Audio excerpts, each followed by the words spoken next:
দেখো বন্ধুরা, আজকে আমি কি করছি। প্রচণ্ড ঝামেলার কাজ, জানি খুব ঝামেলা, কিন্তু কি করব।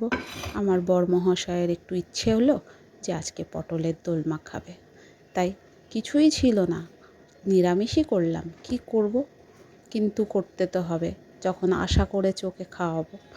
এই পটলের দোলমা করতে তো খাটুনি প্রচুর। পটলগুলোকে আগে ভালো করে ধুয়ে পুরো দুটো সাইড কেটে পুরো পটলটাকে ছুরি দিয়ে চেঁচিয়ে চেঁচিয়ে পরিষ্কার করে তারপরে মুখটাকে কাটো, কেটে ভেতর থেকে সমস্ত দানাগুলো বের করে দিতে হয়।